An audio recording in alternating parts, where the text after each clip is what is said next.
Bem-vindos a mais uma aula do cursinho 20 de novembro. Eu sou a professora Bruna Santinho, de História do Brasil.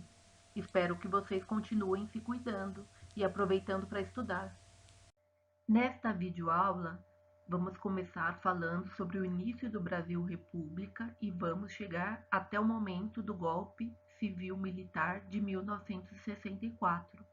Vocês podem seguir fazendo anotações e complementando os conteúdos das aulas teóricas. Depois vocês podem revisar na apostila e organizar mapas mentais dos conteúdos estudados.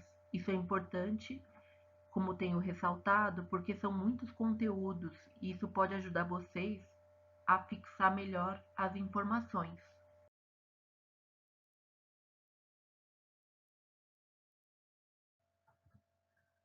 A chamada República Velha, também conhecida como Primeira República, data de lá do final do século XIX, mais precisamente em 15 de novembro de 1889.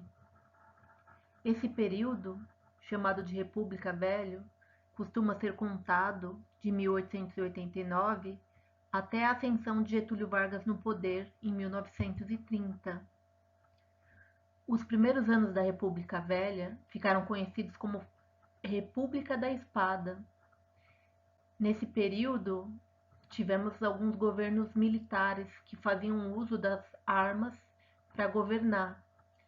Isso se deu principalmente de 1889 até 1894, um período de consolidação da República, considerando que Marechal Deodoro, que proclamou a República, vinha das Forças Armadas.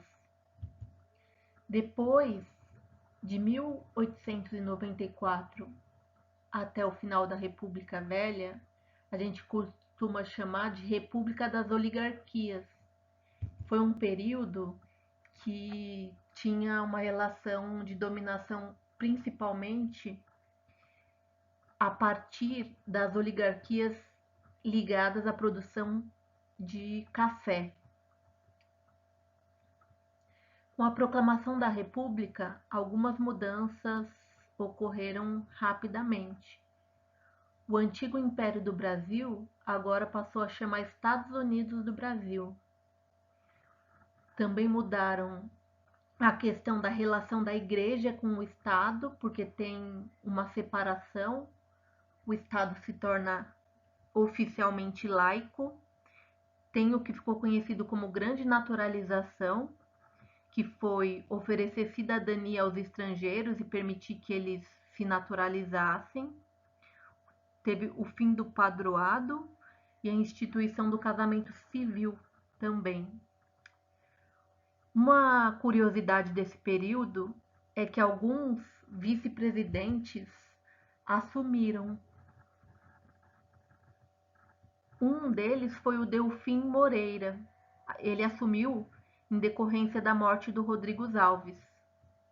É curioso porque o Rodrigues Alves faleceu em decorrência de uma pandemia, que foi a gripe espanhola. Ele chegou a ser eleito presidente da República 2 vezes, chegou a cumprir um mandato de 1902 a 1906, mas faleceu antes de assumir o segundo mandato por conta da gripe espanhola.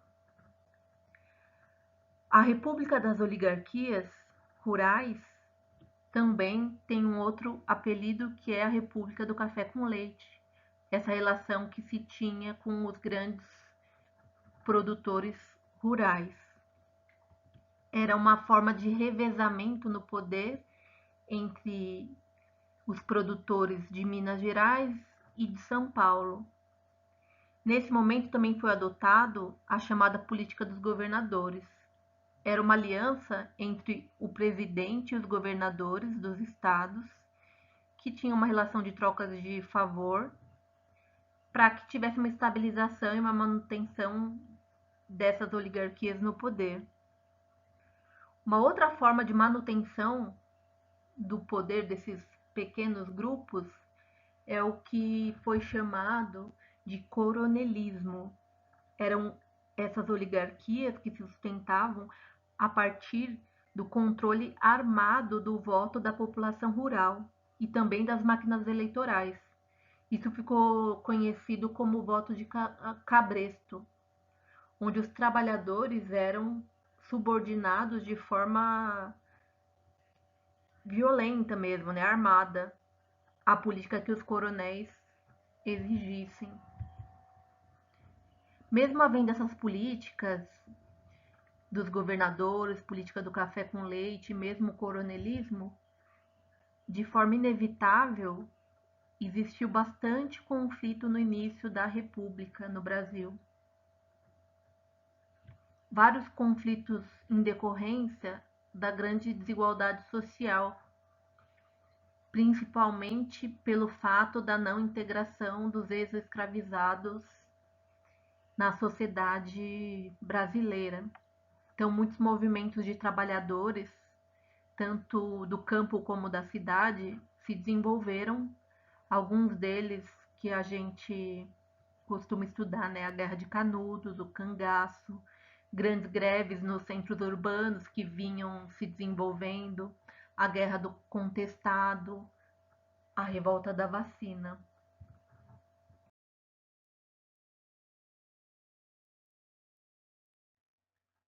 Vou comentar brevemente sobre algumas dessas revoltas do início da República. Uma foi a Guerra de Canudos, de 1896 a 1897, um conflito armado. O exército brasileiro dizimou uma população que vivia na vila de Canudos, matando mais de 25 mil pessoas, entre moradores da vila e também militares. Nessa vila vivia o Antônio Conselheiro, que foi o líder dessa revolta. Eles questionavam a situação que eles viviam durante o início do Brasil República. Foi um conflito bastante violento, tiveram diversas empreitadas do governo para conseguir colocar fim àquela vila. A outra revolta foi uma revolta de marinheiros, chamada Revolta da Chibata. O próprio nome já explica por que esses marinheiros se revoltaram. Eles queriam colocar fim tanto aos castigos corporais que eles sofriam como punição e também às péssimas condições de vida que eles levavam. Eles se amotinaram, tomaram diversos navios, inclusive navios de guerra, e tiveram uma conquista. O parlamento teve que votar a proibição do uso da chibata, mas depois a Marinha puniu parte dessas pessoas que se revoltaram. Eu indicaria para vocês procurarem na internet uma música que chama O Mestre Sala dos Mares, de Aldir Blanc, que foi um importante compositor brasileiro que fez uma música em homenagem ao João Cândido, que foi um dos líderes dessa revolta. O Aldir Blanc recentemente faleceu de Covid e essa música imortalizou a revolta da Chibata, é bastante bonita. Depois das outras revoltas, eu vou pedir que vocês deem uma olhada sobre as greves, sobre a coluna Prestes. Falar sobre o governo do Getúlio Vargas, foi um governo longo, então deem uma pesquisada, uma olhada na apostila, porque tem bastante coisa. Começando a falar sobre o que a gente chama de Revolução de 30, uma revolução, mas que não tem características muito de revolução. Foi um movimento que colocou fim ao que a gente chama de República Velha. Foi uma crise naquela política que a gente chama de política do café com leite, em que São Paulo indica o presidente, uma vez depois Minas indica o presidente. Nesse processo, teve uma vez que era para Minas indicar o presidente, mas quem ganhou foi a indicação de São Paulo. Quem ganha é o Júlio Prestes. Isso acaba levando a uma crise política e no fim desse processo, quem assume o poder foi o Getúlio Vargas, em 1930. Depois, já durante o governo do Vargas, tem o que a gente chama de Revolução Constitucionalista, ou Revolução de 1932. Foi uma revolução no estado de São Paulo, uma revolta armada, que tinha como objetivo a derrubada do governo provisório do Getúlio Vargas, ou dito provisório, porque o governo durou tanto tempo. Os paulistas eles foram derrotados, o Vargas consegue se manter no poder, mas o Vargas mesmo assim faz algumas concessões a esse movimento. Essas concessões ficaram consolidadas na Constituição de 1934. Dentre essas concessões, se estabeleceu eleições diretas para alguns níveis, se concedeu voto feminino, coisa que ainda não estava na Constituição, e também trouxe autonomia aos sindicatos. O governo Vargas é um governo marcado pelo que a gente chama de desenvolvimentismo e nacionalismo. Foi durante o governo Vargas que importantes empresas nacionais foram inauguradas. E foi um momento em que os centros urbanos começam a florescer cada vez mais com o processo de industrialização. O governo Vargas tinha, né, oposição, já que durou tanto tempo, não havia sido eleito de forma democrática. Um movimento importante de oposição ao Vargas foi a Aliança Nacional Libertadora, que tinha como participantes pessoas que tiveram participação no movimento tenentista e na coluna Prestes. Então, tinha uma associação, né, com os militares. Eles reivindicavam a reforma agrária e também reivindicavam uma luta contra o nazifascismo, que eram ideias que vinham se desenvolvendo até por influência desses movimentos na Europa, principalmente Itália e Alemanha. E também tinha como oposição os chamados integralistas, que eram movimentos já associados ao nazifascismo da Itália. E eram bastante oponentes também da Aliança Nacional Libertadora, né? Então, um momento de bastante acirramento.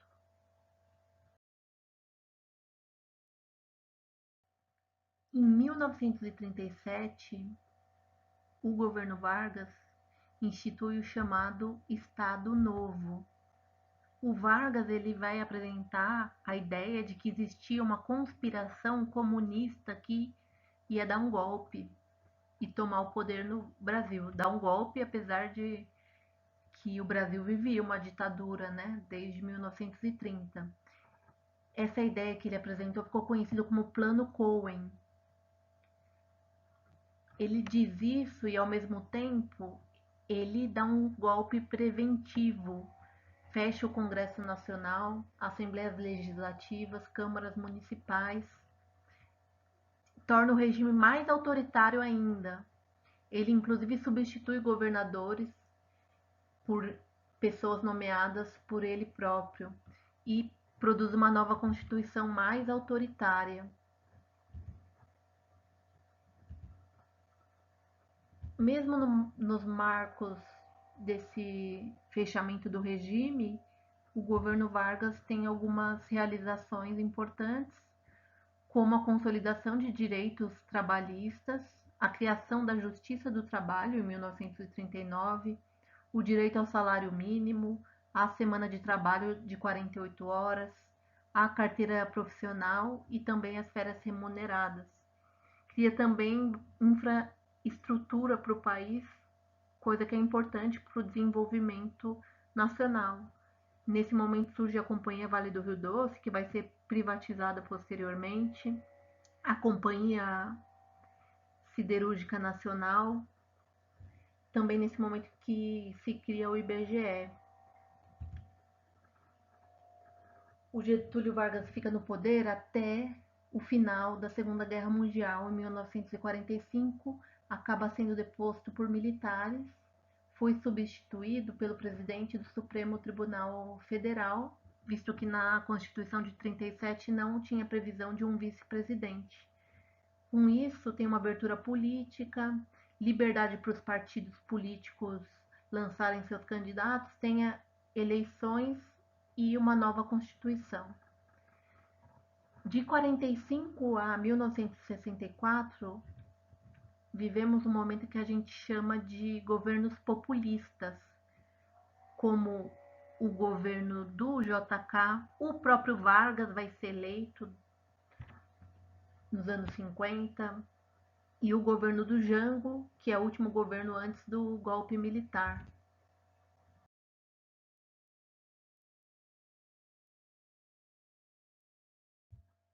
Depois de 1945, tem algumas transições, alguns presidentes, mas o presidente que mais se mantém é o Dutra, que organiza eleições e acaba que novamente o Getúlio Vargas é eleito em 1951, governa apenas até 1954, segue sendo um governo nacionalista, desenvolvimentista, voltado para o trabalhismo, considerado populista. Ele tem uma visão de modernizar o país. Foi nesse momento do governo Vargas que é criada a Petrobras, em 1953. Criado também o Banco Nacional de Desenvolvimento Econômico. O Vargas não termina seu mandato, ele vinha sendo pressionado pelos militares a renunciar. Ele acaba deixando uma carta testamento, dá um tiro no peito, se suicida. Na carta dizia: se me quiserem depor, só encontrarão o meu cadáver. Foi isso que aconteceu. A morte do Vargas gerou bastante comoção no país. Então tem um período conturbado depois do suicídio do Vargas. Passam alguns presidentes como Carlos Filho, o Café Filho, Carlos Luz e o Nereu Ramos. Depois, em 56, é eleito o Juscelino Kubitschek, o JK. O JK tem um lema no seu governo que é 50 anos em 5, a expressão bem acabada do que a gente chama de desenvolvimentismo.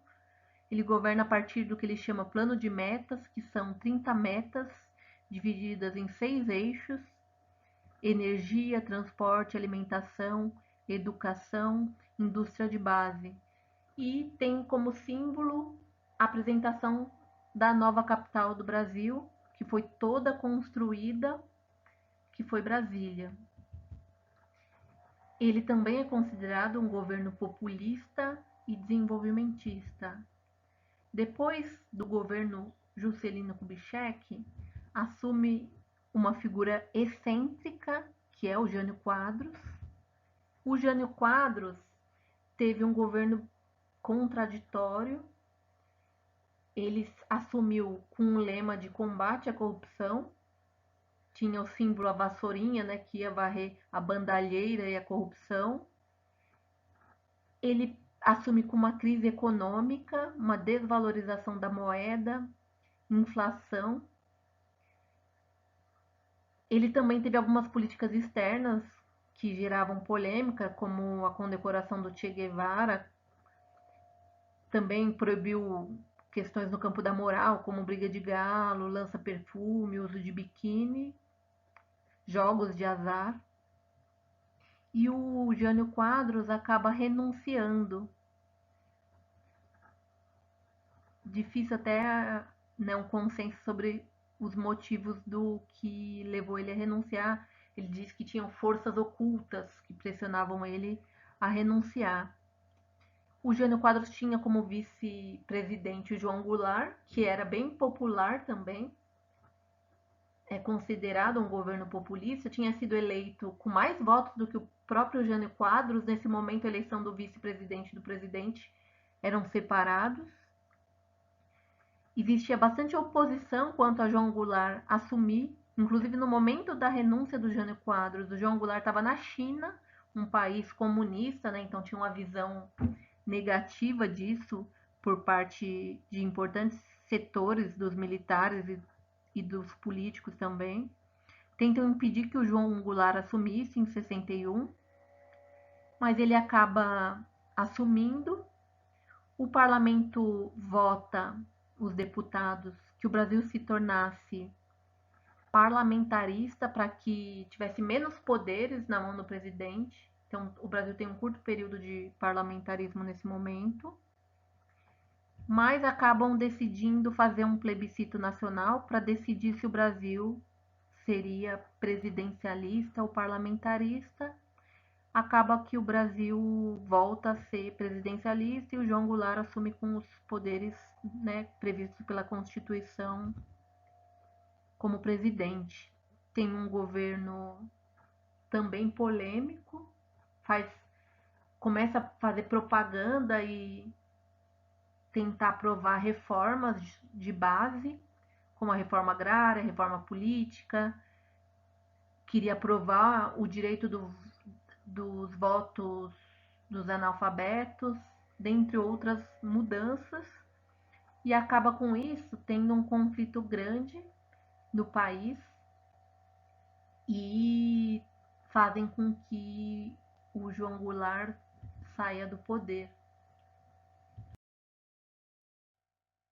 Isso em 1964, o golpe civil-militar, no marco de um momento que a gente chama de Guerra Fria, né, uma disputa política e ideológica entre blocos comunistas e capitalistas no mundo. Então, o golpe no Brasil teve uma intervenção direta dos Estados Unidos, com uma forma de controle, né, do país, com essa justificativa do risco do comunismo. Se falava também em combate à corrupção, isso sempre, né, ao longo da história aparece. Se criticava, né, o apoio que o governo João Goulart tinha dos movimentos sociais e dos movimentos sindicais progressistas. Por isso acaba que os militares, com essa desculpa do risco comunista, dão um golpe, passa então a reprimir os movimentos sindicais, os movimentos camponeses, os partidos políticos que questionassem qualquer coisa, coloca na ilegalidade, portanto, os partidos, diversos mandatos são cassados e os opositores no geral, inclusive o Juscelino Kubitschek, são perseguidos e muitas vezes presos e assassinados. O primeiro governo que assumiu foi o governo do Castelo Branco, ficou de 64 a 67. Ele vai governando a partir do que se chama ato institucional. Tiveram vários. O primeiro que caça mandatos e persegue opositores. O ato institucional número 2, que vai ampliando o poder do governo executivo federal. Também estabelece eleições indiretas para presidente e coloca na ilegalidade os partidos, permitindo apenas 2 partidos que são extremamente controlados pelo governo militar, que eram o Arena, que estava mais próximo do governo militar, e o MDB. Já no ato institucional número 4, ainda no governo do Castelo Branco, se aprova uma nova Constituição que tentava incluir mais autoritarismo ainda. Depois de 67 a 69, é o governo do Costa e Silva. É nesse governo que tem o que a gente chama de ato institucional número 5, que seria o auge, né, da repressão. Nesse ato institucional se fecha o Congresso, também se proíbe o habeas corpus, tem uma intensificação da repressão aos políticos, aos estudantes, a artistas, seja no campo da música, do teatro, do cinema, e aos militantes de esquerda no geral, né? Se proíbe qualquer tipo de manifestação de caráter político, se censura cada vez mais a própria imprensa, tenta se estabelecer o máximo de controle possível para que não possa ter expressão de crítica e oposição ao governo, né? Se estabelece o que a gente chama de censura prévia, né? Que antes mesmo do fato ser consumado já existe um controle. De 1969 a 1974, a gente tem o governo Médici. É um governo que segue no ritmo de uma grande repressão a qualquer tipo de oposição ou qualquer desvio de conduta que seja considerado pelos militares. É o que a gente chama de anos de chumbo. Existe uma forte oposição exigindo o processo de democratização. Chega a ter movimentos de guerrilha, mas existe muita violência para impedir que essa oposição tivesse voz. É durante o governo Médici que tem o que se chama milagre econômico. Tem um crescimento econômico durante um curto período, mas, como se sabe, milagres não acontecem, e foi a partir do próprio milagre econômico que o Brasil vai adquirir empréstimos no estrangeiro e criar uma dívida externa gigantesca. Foi também durante o governo Médici que o Brasil foi tricampeão mundial, e usou inclusive isso bastante como uma propaganda nacionalista, né? Aquela ideia de Brasil ame-o ou deixe-o, tentando inflar um ufanismo, né? Um amor ao Brasil a qualquer custo, aquilo de que não pode se criticar de jeito nenhum o Brasil e que quem critica deveria deixar, deveria se exilar, coisa que aconteceu com muitos artistas que foram perseguidos e também políticos, né? Ter que sair do país para não ser perseguido. Já em 1974 até 1979 já fica nítido o fim do milagre econômico. O Geisel começa a ter uma política lenta, gradual e controlada do que a gente chama de abertura política, tentando aos poucos, né, para que não tenha grandes revoltas, né, no país, tem uma abertura política. Tem uma lei chamada Lei de Anistia de 1979, que iria isentar, né, de punição tanto os setores opositores à ditadura como também os militares, né? Todos seriam isentos, libertos. Foi durante o governo Geisel, que costuma-se dizer que foi um governo que tinha menos uso de violência física, mas foi no governo Geisel que o jornalista Herzog foi assassinado no doicode. Foi um marco importante da ditadura esse assassinato. Tentaram forjar, né, a ideia de que ele havia se suicidado, mas já tem uma conclusão de que isso foi forjado, foi mais um crime da ditadura. Durante o governo Geisel também tem um aumento importante do movimento operário, principalmente dos metalúrgicos da região do ABC paulista. Isso também é importante para avançar no avanço das liberdades no país, né, e a reivindicação, portanto, dos direitos políticos que haviam sido tomados com o golpe de 64. Depois do Geisel vem o governo Figueiredo, em 1979, e vai até o final da ditadura militar, onde vão ter eleições indiretas. Foi no governo Figueiredo que aqueles dois partidos que tinham sido criados pelos militares são extintos e se criam novos partidos políticos, incorporando os partidos que estavam na ilegalidade, né?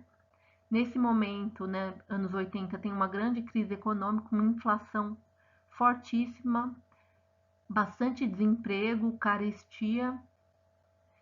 Foi nesse momento que se desenvolve um movimento importante chamado Direta Já, que foi uma luta organizada por diversos setores da população civil, como estudantes, líderes sindicais, líderes das pastorais, políticos, artistas, que exigiam o direito básico de poder escolher presidentes, deputados, senadores, governadores. Acaba que a primeira eleição, após esse movimento, não é uma eleição direta ainda, tem uma eleição indireta, mas de toda forma esse movimento foi importante para consolidar forças políticas para depois conseguir fazer uma disputa durante o processo de constituinte.